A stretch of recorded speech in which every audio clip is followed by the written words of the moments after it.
Hello दोस्तों, आप सभी का स्वागत है आज की इस क्लास में। आशा है आप लोग अच्छे होंगे और अच्छे से अपनी स्टडी कर रहे होंगे। तो आप लोग कमेंट कर बताइए कि आप लोग कैसे हैं और आप लोगों की क्लास या कैसी लगी। तो चलिए हम लोग स्टार्ट करते हैं आपकी जियोग्राफी की क्लास। तो क्लास को स्टार्ट करने से सबसे पहले हम आप लोगों को सिलेबस के बारे में कुछ बता दें कि आप लोगों को क्या क्या पढ़ना है।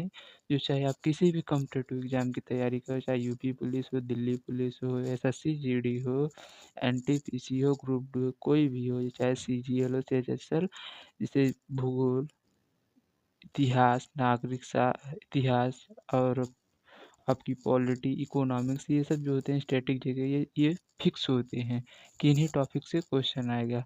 तो सभी को मद्देनजर रखते हुए मैं ये क्लासेस लेकर आ रहा हूँ। आप किसी भी क्लास चीज़ की तैयारी कर रहे हैं, आप क्लास ले सकते हैं। आपके एग्जाम में बहुत ही लाभदायक होगा। तो चलिए बिना समय बर्बाद किए हम लोग अपनी क्लास को शुरू करते हैं। तो सबसे पहले हम आपको लोग भूगोल का सिलेबस बता देते हैं कि आप लोगों को क्या क्या पढ़ना होगा। तो सबसे पहले आप इसके सिलेबस में देखेंगे तो भारत का सामान्य परिचय क्या होगा। भारत का सामान्य परिचय, चाहे आप किसी भी कॉम्पिटिटिव एग्जाम की तैयारी कर रहे हैं उसमें आप एक जरूर देखने को मिलेगा भूगोल का पार्ट। तो भूगोल में हम क्या क्या पहले पढ़ेंगे। तो भारत का सामान्य परिचय, आकार एवं भौगोलिक स्थिति क्या होगा। आकार एवं भौगोलिक स्थिति, पड़ोसी देश से प्रश्न पूछे जाने की संभावना है। भारतीय राज्य एवं केंद्र शासित प्रदेश की राजधानी। आगे देखते हैं और क्या है। दूसरा टॉपिक आपका हो सकता है भू आकृति प्रदेश, यानी भू आकृति प्रदेश में कौन कौन से आ सकते हैं, तथा उत्तर पूर्वी हिमालय। तो उसमें ट्रांस हिमालय पढ़ना है आपको, वृहद या महान हिमालय है, लघु हिमालय है, शिवालिक हिमालय है। देखते चलिए आप लोग। भू आकृति प्रदेश में ट्रांस हिमालय, बृहद हिमालय, लघु एवं मध्य हिमालय, उसके बाद शिवालिक है। फिर पूर्वांचल की पहाड़ियाँ हैं, हिमालय की प्रमुख दर्रे हैं, प्रायद्वीपीय पठार है, पश्चिमी घाट एवं पूर्वी घाट है, भारत के द्वीप समूह है। आगे देख लेते हैं और क्या है सिलेबस में आपके। तो अंडमान और निकोबार द्वीप समूह है, लक्षद्वीप है, अन्य द्वीप हैं, अपवाह तंत्र, हिमालय का अपवाह तंत्र, सिंधु नदी तंत्र, गंगा नदी तंत्र, ब्रह्मपुत्र नदी तंत्र, प्रायद्वीपीय अपवाह में प्रायद्वीपीय अपवाह जो प्रायद्वीपीय भारत में नदियां बहती हैं उनके बारे में, बंगाल की खाड़ी में गिरने वाली नदियों के बारे में, अरब के सागर में गिरने वाली नदियां कौन कौन सी हैं, देश के प्रमुख जलप्रपात कौन कौन से हैं, भारत की झीलें कौन कौन सी हैं, परियोजनाओं के बारे में, भारत की प्रमुख घाटियां कौन कौन सी हैं, इनसे प्रश्न पूछे जाते हैं। अगला टॉपिक देख सकते हैं प्राकृतिक वनस्पति, यानी जो प्राकृतिक वनस्पतियां पाई जाती हैं भारत में वो कौन सी हैं, और प्राकृतिक वनस्पति कितने प्रकार की होती हैं जो विश्व भर में पाई जाती हैं। मृदा देखेंगे आप, मृदा के वर्गीकरण, जलोढ़ मृदा, लाल मृदा, काली एवं रेंगुर मृदा देखने को मिलेंगी आपको, लेटेराइट मृदा देखने को मिलेगी, पर्वतीय मृदा से क्वेश्चन देखने को अधिकतर मिलता है, शुष्क एवं मरुस्थलीय मृदा, जनजातियों से प्रश्न देखने को मिलता है, कृषि हो गया, खनिज संसाधन हो गया, परिवहन हो गया, जनसंख्या हो गया, उद्योग हो गया, जलवायु हो गया। ये तो था भारत का भूगोल। और विश्व भूगोल में आपको देखने को क्या क्या मिलेगा। तो ब्रह्मांड से क्वेश्चन देखने को मिलते हैं, सौर मंडल से देखने क्वेश्चन मिलते हैं, अक्षांश एवं देशांतर से क्वेश्चन देखने को मिलते हैं, पृथ्वी की गतियाँ, सूर्य ग्रहण एवं चंद्र ग्रहण से क्वेश्चन देखने को मिलते हैं, ज्वार भाटा होते हैं, इनसे क्वेश्चन अधिकतर पूछे जाते हैं। इनमें अधिकतर ये जो आपके ऊपर के 4 टॉपिक दिखे हैं इनमें से विश्व भूगोल में से अधिकतर क्वेश्चन इन्हीं से देखने को मिलते हैं। और क्या हो सकता है विश्व भूगोल में। तो पृथ्वी की आंतरिक संरचना और चट्टानें से क्वेश्चन अधिकतर पूछे जाते हैं। महासागर और महासागरीय जलधाराएं हैं, महाद्वीप है, एशिया महाद्वीप, अफ्रीका महाद्वीप, उत्तरी अमेरिका महाद्वीप, दक्षिणी अमेरिका महाद्वीप, अंटार्कटिका, यूरोप, ऑस्ट्रेलिया। उसके बाद आप लोग वायुमंडल में जैसे पौने हैं, कितनी प्रकार की पौने हैं, कितने वायुदाब की होती हैं, इन सब के बारे में क्वेश्चन आते हैं। ज्वालामुखी हो गया। तो ये सब था आपका सिलेबस था। ये सब क्या था आपका? ये आपका सिलेबस था। तो सबसे पहले हम लोग देखेंगे भारत का भूगोल, उसके बाद हम लोग विश्व के भूगोल को टॉपिक वाइज करते हुए आपको बहुत ही कम समय में आपका लेंगे और आपके टॉपिक को क्लियर करते हुए चलते रहेंगे। तो चलिए देखते हैं। सबसे पहले हम लोग भारत का भूगोल देखेंगे। तो भूगोल का मतलब क्या होता है, सबसे पहले ये देखिए। तो भूगोल का मतलब जियो प्लस ग्राफी से बना है। किससे बना है? जियो प्लस ग्राफी शब्द से बना है। जियो का मतलब होता है पृथ्वी। क्या मतलब होता है जियो का? जियो मीन्स होता है पृथ्वी। क्या होता है? पृथ्वी। और ग्राफी का मतलब डिस्क्रिप्शन, यानी ग्राफी का मतलब डिस्क्रिप्शन यानी वर्णन करना। तो जियोग्राफी का मतलब क्या हो जाएगा? पृथ्वी का वर्णन करना ही भूगोल है। क्या है? पृथ्वी का वर्णन करना भूगोल कहलाता है। क्या कहलाता है? पृथ्वी का वर्णन करना भूगोल कहलाता है। Description of the earth is called geography. क्या कहलाता है? Description is the called geography.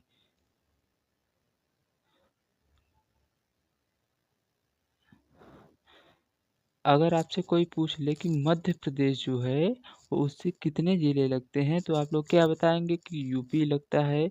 जो अधिकतर पूछे जा रहे हैं बस हम उन्हीं को बता रहे हैं आप लोगों को, जिससे क्वेश्चन पूछे गए हैं या पूछे जाने की संभावना है।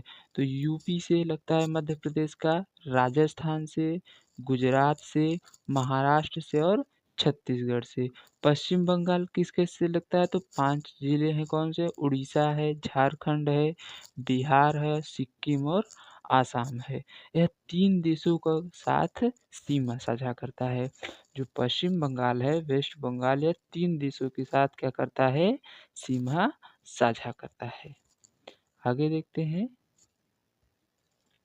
अगला पॉइंट है आंध्र प्रदेश की तटीय सीमा जुड़ी है। अगर आपसे कोई क्वेश्चन कर ले, किसी एग्जाम में आपसे क्वेश्चन आता है कि आंध्र प्रदेश की तटीय सीमा किससे जुड़ी है, तो क्या अरब सागर से जुड़ी है, बंगाल की खाड़ी से जुड़ी है, या फिर अटलांटिक महासागर से जुड़ी है, या फिर हिमालय से जुड़ी है? तो आप लोग क्या बताएंगे कि आंध्र प्रदेश की जो तटीय सीमा है वो बंगाल के खाड़ी से जुड़ी है। किससे जुड़ी है? बंगाल के खाड़ी से। अरब सागर भारत की किस दिशा में स्थित है? अरब सागर जो है वो भारत के पश्चिम दिशा में स्थित है। किस दिशा में स्थित है? तो अरब सागर भारत के पश्चिम दिशा में स्थित है। बे ऑफ बंगाल, जिसे बंगाल की खाड़ी कहते हैं, वो भारत के पूर्व में स्थित है। कहाँ स्थित है? पश्चिम बंगाल यानी बे ऑफ बंगाल, जो बंगाल की खाड़ी है वो भारत के पूर्व यानी ईस्ट में स्थित है। और वह जो अरब सागर है वह पश्चिम में स्थित है। आगे देखते हैं। जो इंडिया है इसके 4 जो बिंदु हैं, दूरस्थ बिंदु हैं। जैसे अगर कहा जाए तो 4, जैसे उत्तर, दक्षिण, पूर्व, पश्चिम, ये 4 बिंदु हैं। तो सबसे ऊपर क्या है? सबसे ऊपर आपका इंदिरा काल है और सबसे नीचे कन्याकुमारी है, यानी सबसे उत्तरी बिंदु क्या है? तो इंदिरा काल है। सबसे दक्षिणी बिंदु स्थल का सबसे दक्षिणी बिंदु कन्याकुमारी है। और सबसे दक्षिणतम बिंदु जो पूछेगा तो इंदिरा पॉइंट है, जो अंडमान निकोबार द्वीप में है। और सबसे पश्चिमी बिंदु पूछ ले तो ये क्या है? तो गुहारमती कहाँ है? गुजरात में है। और सबसे पूर्वी बिंदु पूछ ले तो किवुतु अरुणाचल प्रदेश में है। इंडिया को और किन किन नामों से जाना जाता है? तो इंडिया एक ग्रीक वर्ड है। क्या है? इंडिया एक ग्रीक वर्ड है। इसे आर्यावर्त, जम्बूद्वीप, हिंदुस्तान व भारत के नाम से भी जानते हैं। तो आर्यावर्त भारत में बसने वाले आर्यों के नाम पर रखा गया। किनके नाम पर रखा गया? भारत को यानी इंडिया को आर्यावर्त क्यों कहा गया? तो आर्य भारत में जो बसे थे उन्हीं के नाम पर इंडिया का नाम आर्यावर्त कहा गया। जम्बूद्वीप सबसे पुराना नाम जिसको पुराणों में जिसका वर्णन मिलता है। कभी-कभी आप कोई सॉन्ग सुनते होंगे जैसे जब रामनवमी होती है तो जम्बूद्वीपे भारत भरतखंडे यह शब्द आपको देखने को मिलता है। तो किस कहाँ पर वर्णन है? इंडिया का जो पुराणों में भरतखंडे, जम्बूद्वीपे भरतखंडे, आर्यावर्ती इन सब का वर्णन आपको मिलता है कि नहीं? तो वही सबसे पुराना नाम जम्बूद्वीप है जो पुराणों के द्वारा मिला है।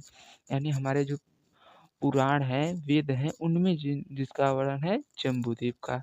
आर्यावर्त कहाँ किया गया है? भारत के आर्यों के द्वारा कहा गया है। हिंदुस्तान शब्द ईरानियों या पारसियों के द्वारा दिया गया है। जो हिंदुस्तान शब्द है इंडिया का, जो हिंदुस्तान जानते हैं, यह ईरानी और पारसी जो भारत में आए थे उनके द्वारा इसको हिंदुस्तान कहा गया। और भारत आर्य के शक्तिशाली राजा भरत के नाम पर हमारे देश का नाम भारत पड़ा है। भारत जो है हमारे देश के सबसे शक्तिशाली राजा जो भरत थे उनके नाम पर ही हमारे देश का नाम भारत पड़ा है। तो ये था भारत के कुछ महत्वपूर्ण नाम। चलिए आगे देखते हैं। भारत को जम्बूद्वीप किस काल में कहा गया? जो भारत है इसको जम्बूद्वीप किस काल में कहा गया? तो बौद्ध काल में कहा गया। किस काल में कहा गया है? बौद्ध काल के जो ग्रंथ हैं उसमें इसका उल्लेख मिलता है, इसलिए कहते हैं कि भारत को जम्बूद्वीप बौद्ध काल में कहा गया है। कहा किस काल में कहा गया जम्बूद्वीप? बौद्ध काल में। भारत का आकार कैसा है? तो भारत का आकार चतुष्कोणीय है। कैसा है आकार भारत का? चतुष्कोणीय है। भारत में कितने राज्य हैं? 28 राज्य और 8 केंद्र शासित प्रदेश हैं। भारत में कितने राज्य शासित प्रदेश हैं? तो 28 राज्य और 8 केंद्र शासित प्रदेश लगे हुए हैं। भारत के कुल क्षेत्रफल की बात की जाए तो 32,87,263 वर्ग किलोमीटर है। कितना है? 32,87,263 वर्ग किलोमीटर है, जो विश्व के कुल क्षेत्रफल का 2.4% भाग घेरता है। कितना घेरता है? विश्व के क्षेत्रफल का 2.4% भाग घेरता है। आप लोग स्क्रीनशॉट लेते चलिएगा। आगे देखते हैं। आप लोग देख सकते हैं कि जो भारत है यह 2.4% घेरा। ये जैसे मान लीजिए पृथ्वी हो गया, तो पृथ्वी पर अक्षांश और देशांतर रेखाएं हैं। क्या है? देशांतर रेखाएं। तो जो अक्षांशीय रेखा है जो सबसे पृथ्वी को 2 बराबर भागों में बांटती है, उस रेखा को इक्वेटर क्या कहते हैं? इक्वेटर यानी भूमध्य रेखा, विषुवत रेखा, 0 डिग्री रेखा या बृहत रेखा। जो जैसे ये पृथ्वी है, पृथ्वी के 2 बराबर भागों में ये रेखा विभक्त कर रही है, तो इस रेखा को क्या कहते हैं? 0 डिग्री अक्षांश। 0 डिग्री अक्षांश जो इसे काटती है, तो ये क्या है? इसको किन-किन नामों से जानते हैं? इसे इक्वेटर लाइन भी कहते हैं। क्या बोलते हैं? इक्वेटर लाइन बोलते हैं, भूमध्य रेखा कहते हैं, विषुवत रेखा कहते हैं, 0 डिग्री रेखा कहते हैं, बृहद रेखा कहते हैं। जो इक्वेटर रेखा है उसके दक्षिण में जो 23.5 डिग्री दक्षिण में जो है रेखा को, दक्षिणी अक्षांश को क्या बोलते हैं? मकर रेखा बोलते हैं। क्या बोलते हैं? 23.5 डिग्री जो दक्षिणी अक्षांश में स्थित रेखा है उसको मकर रेखा, और जो 23.5 डिग्री उत्तरी अक्षांश में स्थित रेखा है उसको कर्क रेखा के नाम से जानते हैं। किस रेखा के नाम से जानते हैं? कर्क रेखा है। तो आशा करते हैं ये समझ में आएगा। चलिए आगे देखते हैं। मान लीजिए ये क्या है? पूरा पृथ्वी गोल है। क्या है? पूरी पृथ्वी गोल है। इसको जो 2 भागों में रेखा विभक्त करती है वो इक्वेटर लाइन है। तो जो इक्वेटर लाइन 2 भागों में से विभक्त करेगी, तो एक तो उत्तरी भाग होगा, एक दक्षिणी भाग होगा। तो उत्तरी भाग को उत्तरी गोलार्ध और दक्षिणी भाग को जो है दक्षिणी गोलार्ध के नाम से जानते हैं। किस नाम से जानते हैं? दक्षिणी गोलार्ध के। जो दक्षिणी गोलार्ध है ये जलीय गोलार्ध है, इसमें अधिकांश भाग क्या है? जल है। और उत्तरी गोलार्ध में अधिकांश हिस्सा जो है वो कैसा है? स्थल है, इसलिए इसे स्थलीय गोलार्ध कहते हैं और दक्षिणी गोलार्ध को जलीय गोलार्ध कहते हैं। गोलार्ध, पूरे गोले के आधे भाग को गोलार्ध कहते हैं। क्या कहते हैं? पूरा जो गोलार्ध है, जैसे कि पृथ्वी गोल है तो इसके दो भागों में जब विभक्त करेंगे तो गोले को जब कोई काटेगा तो उसे गोलार्ध यानी गोले के आधे भाग को क्या बोलते हैं? गोलार्ध कहते हैं। तो इसीलिए जो ऊपरी भाग है उसे उत्तरी गोलार्ध और जो भूमध्य रेखा का नीचे का भाग है उसे दक्षिणी गोलार्ध कहते हैं। उत्तरी भाग में अधिकांश जो भाग है वो स्थल है, इसलिए उसे स्थलीय गोलार्ध भी कहते हैं और जो दक्षिणी गोलार्ध है इसमें अधिकांश जल है, इसलिए इसे जलीय गोलार्ध के नाम से भी जानते हैं। चलिए आगे देखते हैं। भारत जो है हमारा वो क्या है? विश्व का 7वां सबसे बड़ा देश है। भारत क्या है? विश्व का 7वां सबसे बड़ा देश है। कैसा है? 7वें नंबर में, सबसे बड़ा क्षेत्रफल में जो 7वां नंबर पे है वो हमारा भारत है। भारत किस रेखा के उत्तर में स्थित है? तो भारत भूमध्य रेखा के उत्तर में स्थित है। कहाँ पर? भूमध्य रेखा के उत्तर में स्थित है। देखिए जैसे ये भूमध्य रेखा है तो इसके उत्तर में क्या है? भारत स्थित है। कहाँ पर? भूमध्य रेखा से 8 डिग्री 4 मिनट उत्तर में है। भारत का सबसे दक्षिणतम बिंदु क्या है? कन्याकुमारी, जो 8 डिग्री 4 मिनट से शुरू होता है।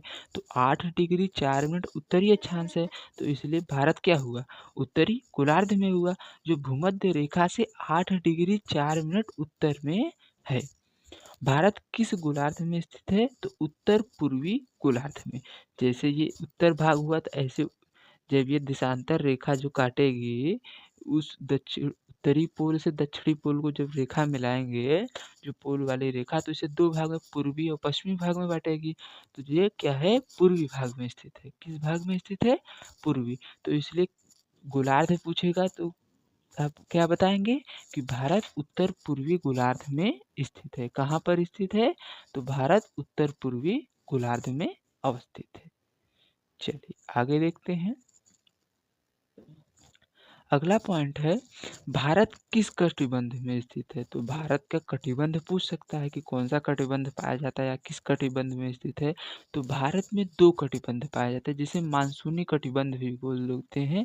कौन सा? उष्ण एवं उपोष्ण कटिबंध। क्या उष्ण एवं उपोष्ण कटिबंध पाए जाते हैं? जो उष्ण कटिबंध है यानी जिसे गर्म प्रदेश अधिकतर होते हैं वो प्रायद्वीपीय भारत में है। भूमध्य रेखा से जो कर्क रेखा तक के भाग को उष्णकटिबंध कहते हैं। क्या कहते हैं? भूमध्य रेखा से कर्क रेखा तक के भाग को उष्णकटिबंध और कर्क रेखा से 66.5 डिग्री तक के भाग जो होता है वह उपोष्ण कटिबंध होता है। तो भारत में उष्ण एवं उपोष्ण कटिबंध दोनों पाए जाते हैं। तो भारत में कौन सा कटिबंध स्थित है? तो भारत में उष्ण एवं उपोष्ण कटिबंध पाया जाता है। कौन सा? उष्ण एवं उपोष्ण कटिबंध पाया जाता है। चलिए आगे देखते हैं। तो आज के लिए बस इतना ही। आप लोग ऑफलाइन कमेंट में हमें भारत का क्षेत्रफल बताएंगे, भारत का आकार बताएंगे। अभी जो हम आप लोगों को आगे बताए हैं तो आप लोग बता के जाएंगे। तो भारत का क्षेत्रफल कितना है, भारत का आकार कैसा है, कितने परसेंट विश्व का यह घेरे हुआ है, भारत के बीचों बीचों रेखा कौन सी होकर गुजरती है, भारत के बीचों बीच होकर कौन सी रेखा गुजरती है, या पृथ्वी के बीचों बीच होकर रेखा कौन सी गुजरती है। तो आप लोग ये भारत के बीचों बीच रेखा वाला नहीं बताएंगे, आप लोग बताएंगे पृथ्वी के बीचों बीच यानी पृथ्वी के 2 भागों में कौन सी रेखा विभक्त करती है। इन क्वेश्चन का आप लोग हमें ऑफलाइन कमेंट में जवाब देंगे। तो चलिए मिलते हैं नेक्स्ट क्लास में, तब तक के लिए धन्यवाद। जय हिंद।